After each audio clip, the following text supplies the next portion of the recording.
Sonia na magbigay po ng mensahe po. Later po, mamaya po yung mga kapatid, unahin po natin ang kanyang mga anak or mga apo dyan na gusto pong magbigay ng mensahe kay Nanay Sonia. Kahit ilan lang po kayo, sino pong mauna? Bato-bato pick. Ayun, yung kuya daw po ang mauuna. Ano po si kuya? Siya po yung unang magbibigay po ng mensahe para po kay Nanay Sonia. Yung dalawa dun, ano na, safe na. Oh.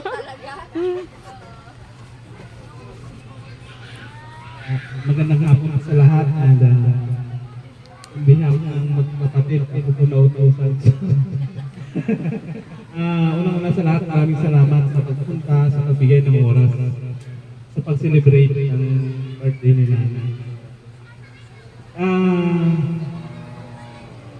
Sad to say na baga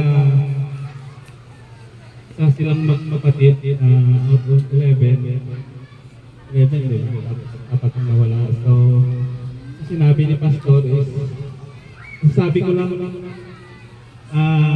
life is unpredictable, hindi natin malalaman bukas.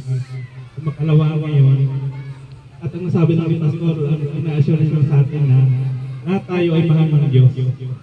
At ang bawat sa nanililig dito ay may plano ang Diyos sa bawat buhay niya. Hindi man natin alam ngayon, bukas, sa kalawa. Hindi natin alam kung magkita pa tayo ulit, di ba? But the good thing is that binigyan tayo ng Panginoon ng pagkataon na magkakaroon sa araw na ito upang bigyan ng kumbaga celebration ng buhay ni Nanay Sonia. As bilang ng panganay na nakita ko yung ang pagmamahal ng isang ina sa isang mga anak. Parang emotional ako pero presensya natin.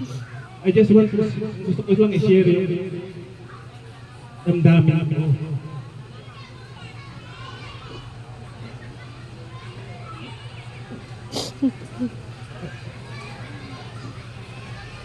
Kasi yung nagtatrabaho ko dati, bilang anak, gusto ko yung ayos ko mumuhay ni Nanay.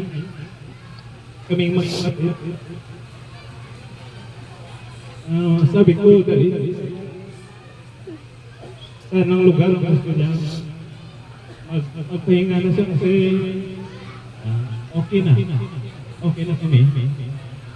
Pero nakikita ko rin yung pagmamahal namin sa mga anak ng nangangailangan. Hindi niya kayang iwanan. Sabi niya, pag pinasyal namin siya sa ibang lugar, yung isip niya bumabalik-balik doon sa anak ng nangangailangan. So sabi namin ng ibibig, okay lang, kung